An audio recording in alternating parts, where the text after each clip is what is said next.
Governor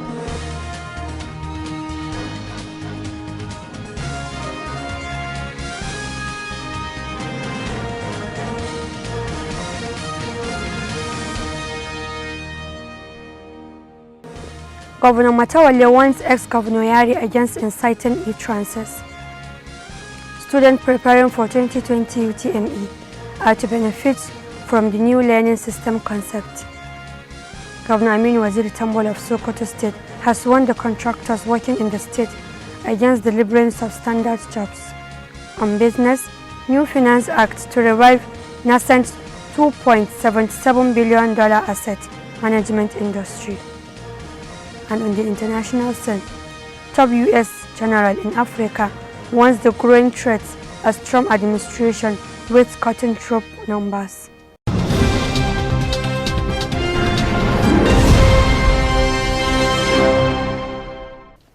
Welcome to Standard Voice Television News. I am Samira Ibrahim. Now the news in full. Zamfara State Governor Dr. Bello Mohammed Matawalle Maradun says the assets of former Governor Abdulaziz Yari is capable of jeopardizing the peace initiative already instituted in the state. The governor, represented at a press briefing by the Commissioner Alhaji Abubakar Daura in Gusau, revealed that he was constantly aware of the political trends and new trances of Yari which could pose security threats for the region. Governor Matawalle lamented that former Governor Yari bragged that himself and other loyalists of the APC had the right to do anything, whether right or wrong, and get away with it, considering that the police, prison service and other security agencies in the country are controlled by APC. The governor maintained that Yari had little or no knowledge of the constitutional provision of Nigeria, where no political party or its supporters can lay claim to any special privileges, even if they are in the ruling party. The former governor also made some inciting remarks that the present administration, in whatever circumstances, could not demolish some illegal structures and houses across the state, especially in the state capital. The present administration said the statement had contravened relevant provisions of building permit and township planning rules and regulations in the state. He reminded the former governor that all the states in the federation have rules and regulations of township planning which are strictly observed when erecting any structure. The governor therefore warned that anybody or group of individuals who erect any structure illegally, that the present administration has the power to demolish such structures outrightly. The governor reminded the former governor that the same rules and regulations that give him the power to demolish some structures considered illegally erected, the present administration had the same power to take similar decisive action accordingly. World Cancer Day was celebrated in Gusau by Juvenile Aid Foundation, a charity initiative, with an awareness rally and a visitation to General Hospital Gusau. Dozens of members of the charity initiative embarked on a street rally around the city's major roads and ended the rally with a visitation to the hospital and the palace of the Emir of Gusau, Alhaji Ibrahim Bello. At the hospital, several health personnel give awareness lectures to cancer patients and children on cures and possible precautions for the monstrous diseases.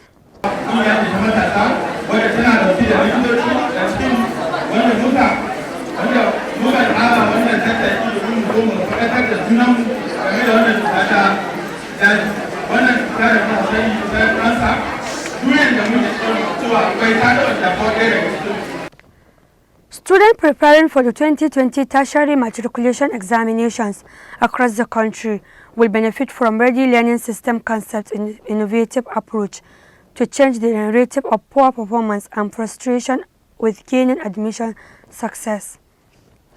Mr. Lawrence Chris, Managing Director of the organization, stated this in Abuja on Monday while stating the purpose of the training and highlighted that a one-time examination model had contributed immensely to the perennial disappointing performance of students in the Unified Tertiary Matriculation Examination (UTME).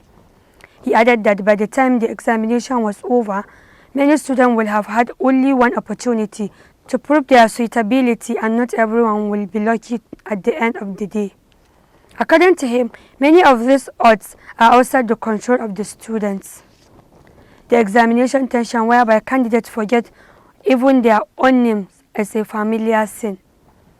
Transportation to examination venues may be hampered by traffic jams. Inclement weather like rain, students may fall sick, and those that make it in time to the examination halls may nevertheless experience computer system crashes, failure to log in or submit at the end of the examination. The ultimate aim of the examination is to clinch the desired admission, and many candidates fall short repeatedly yearly and become frustrated by staying at home for much longer than envisaged. The idea of putting together a crack team of top-notch tutors to offer this online free intensive revision course is to cooperate social responsibility initiative aimed at presenting candidates with comprehensive preparation towards the examination, irrespective of their economic status anywhere in Nigeria. Chris said that the online classes will commence on February 1st and can only be accessed via their website. Commercial motorcycle operators in Lagos State have gone on a violent act smashing vehicles and blocking routes in reaction to the ban by the government, which took effect on Saturday, February 1st, 2020. According to the police, places was hit area Apapa, Ijora, Olopa, and Surulere area of the state. The protesters used tires to set up bonfires on the road, stopping and vandalizing vehicles and also preventing other vehicles from passing on some routes in the metropolis. The road that exits Apapa towards Nigerian breweries is reported to be fully blocked with motorcycles operators causing chaos. Meanwhile, the Lagos State government says it plans to deploy a fleet of 65 buses along major routes from Monday, February 3rd, to ameliorate the hardship commuters are facing as a result of the ban on the operators of motorcycles and tricycles in some parts of the state.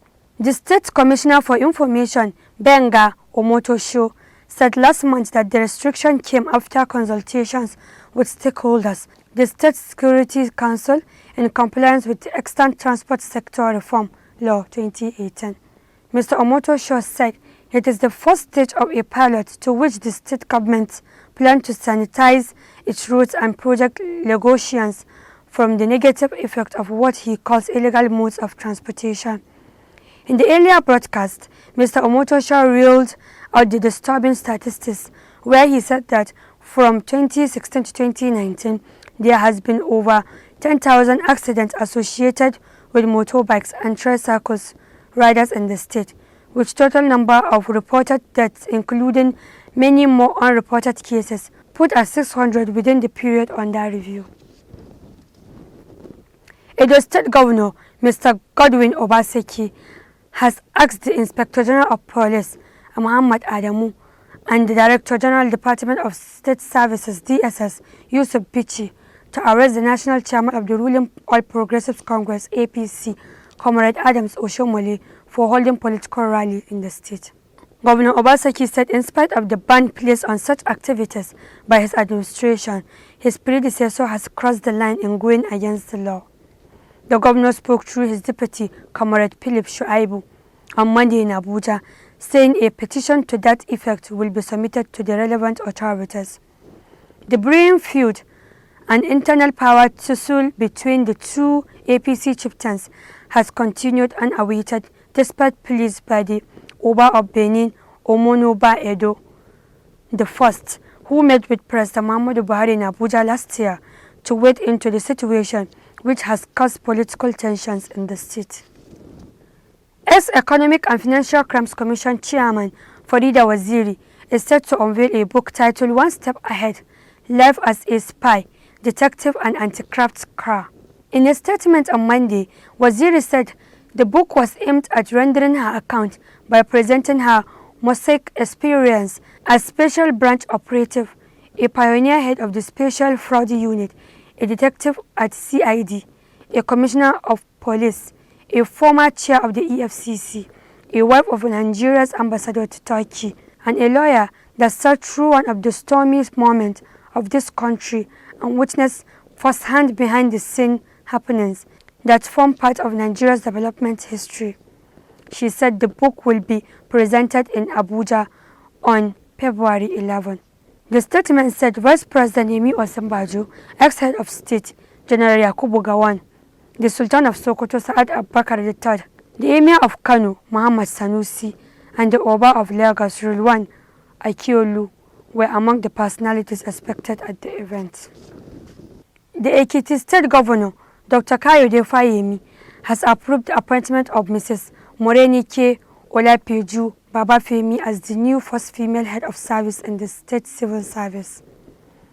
Mrs. Babafemi, who has been a stint as acting head of service before proceeding as an overseas training program last year, was until the new appointment a visiting research fellow at the African Leadership Center, School of Global Affairs, King's College, London, United Kingdom.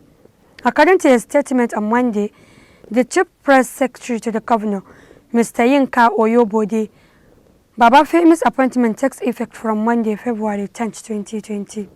She is to take over from Mr. Ayodeji Ajayi, who retires from the civil service on February 9, 2020, having attained the mandatory retirement age. Meanwhile, Governor Fayemi has commended Mr. Ajayi for his diligence and professionalism, which has helped in repositioning the state civil service for effective service delivery. Mrs. Babafemi is the first female to be appointed substantive head of service since the creation of Ekiti State on October 1, 1996. She started her career as an administrative officer with the Old Ondo State Civil Service on June 30, 1987. She rose through the ranks to become a permanent secretary in October 2009 and has served as permanent secretary in several ministries, including Ministry of Women Affairs, Ministry of Local Government, and the Cabinet and Special Services Department.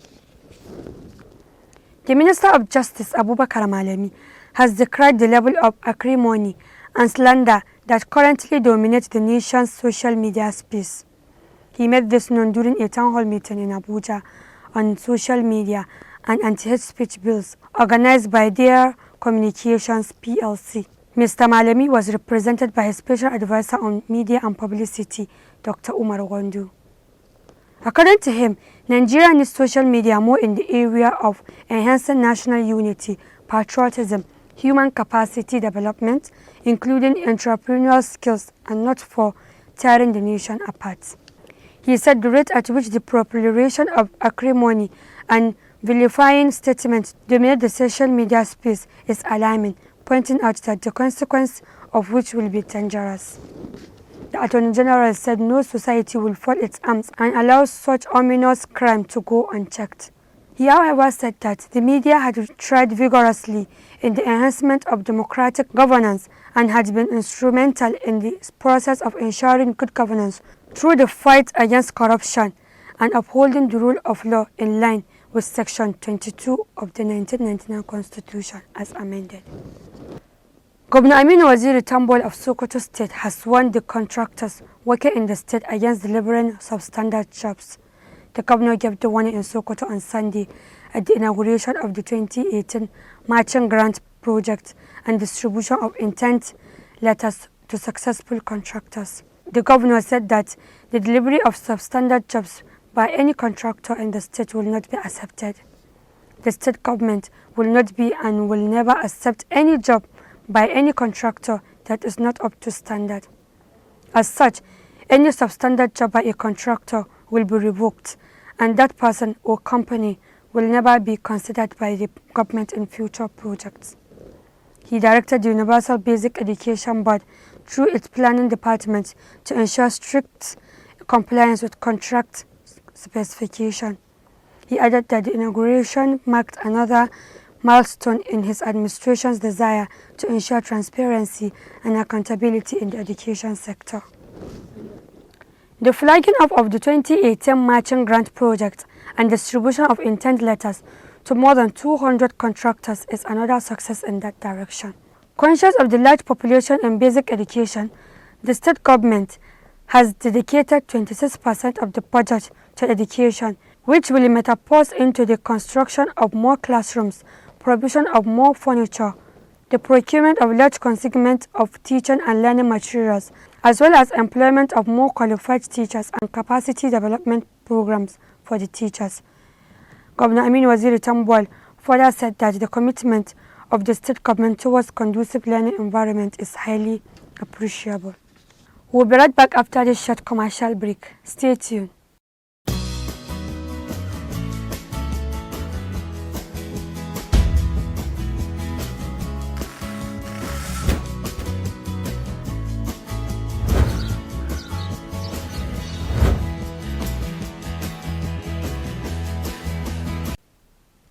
Welcome back. On business, Fozia Ibrahim has more details.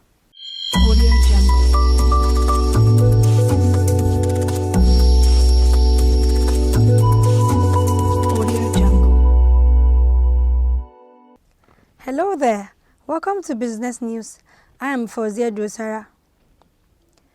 The Nigerian Stock Exchange, NSE, yesterday disclosed that the new Finance Act 2019 has the low way of revamping the comatose $2.77 billion asset management industry in the country, among other benefits.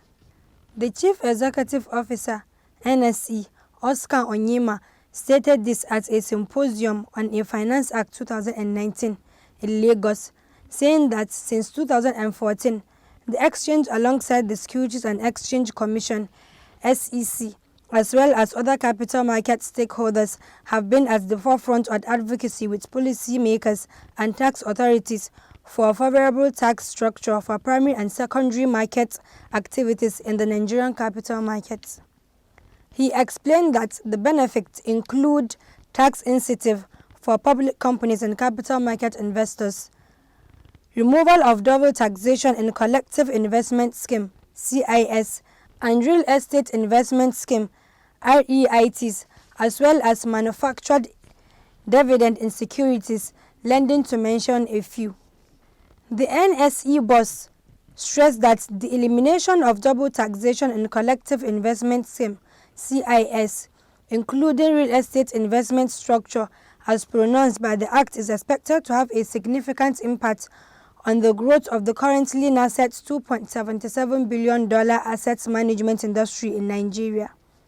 He said they have convened committees and conferences to dimension the real estate industry and the necessary policy changes required to jumpstart financing into the sector. And so this positive policy announcement is a good start towards the increasing of viability of REITs for issuers and investors. With the nation housing deficit put at 17 million units as estimated by the African Development Bank, he believes strongly that the REITs and other real estate investment vehicles will play a critical role in funding real estate and infrastructure development in Nigeria. That's all I have on business updates. Have a nice day. Thank you, Fozia. On spot, Abu Sufyan has more details.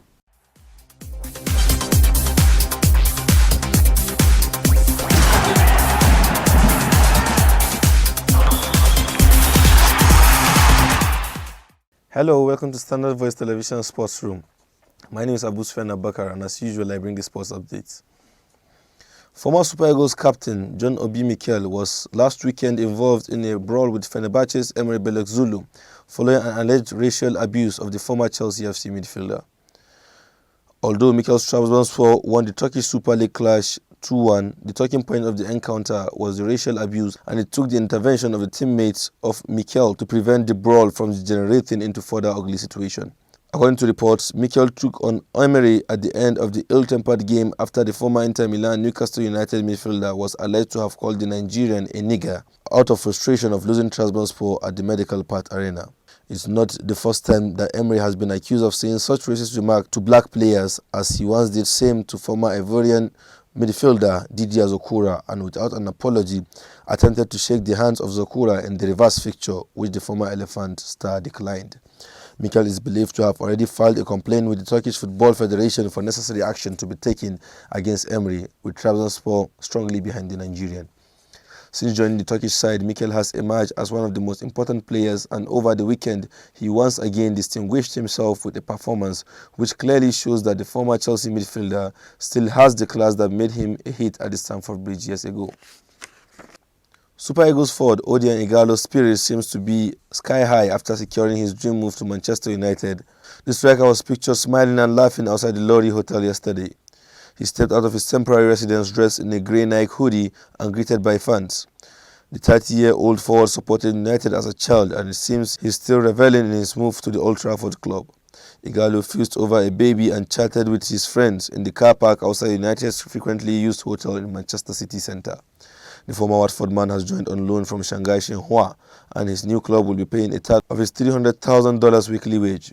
Ighalo landed in Manchester on Sunday, and Ole Gunnar Solskjaer will be hoping Ighalo is the man to get his side firing again in front of goal, particularly with Marcus Rashford out injured with a double stress fracture on the back. Manchester United are heading out to a warm weather training camp in Marbella later this weekend in Spain, and Ighalo will get the chance to bed in with his new teammates. The next game back could be a crucial one in the top 4 shake-up, with Manchester United visiting Stamford Bridge to take on Chelsea on 17 February. Ighalo piled his trade at Watford for 3 seasons, scoring 40 goals in 100 games before making a mega money move to the Far East in 2017. And that's all we have on sports today. Back to the newsroom. Thank you, Sufyan. And on the international scene.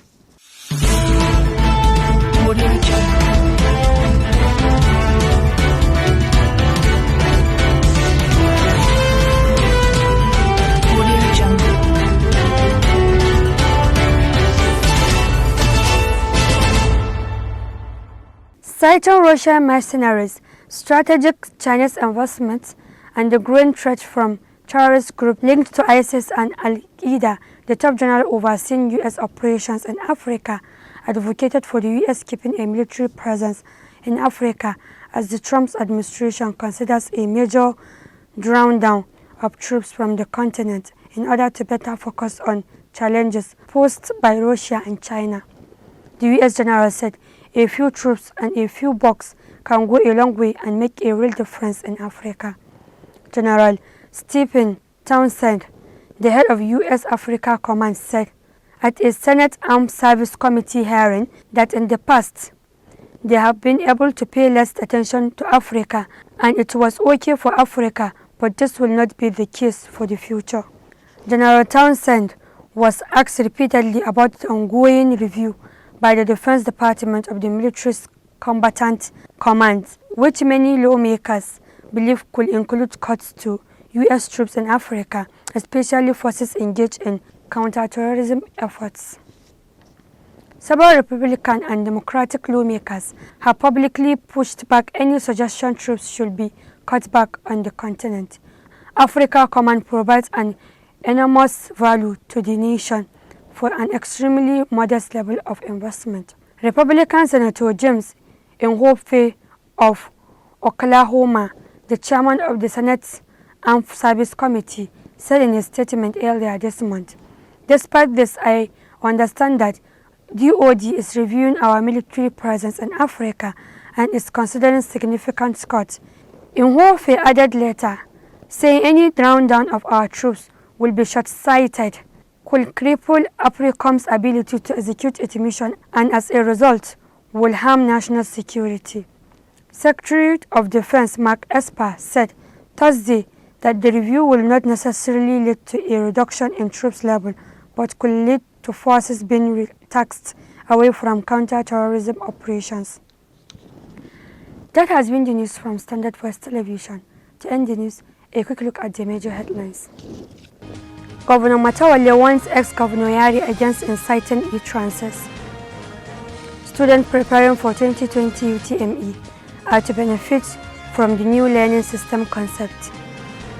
Governor Aminu Waziri Tambol of Sokoto State has warned the contractors working in the state against the delivering substandard jobs. On business, new Finance Act to revive nascent $2.77 billion asset management industry. And on the international scene, top U.S. general in Africa warns the growing threats as Trump administration waits cutting troop numbers. That has been the news On behalf of the production crew, Head of News and Current Affairs, I am Samia Ibrahim, wishing you a pleasant time. Keep watching Standard First Television News. Goodbye.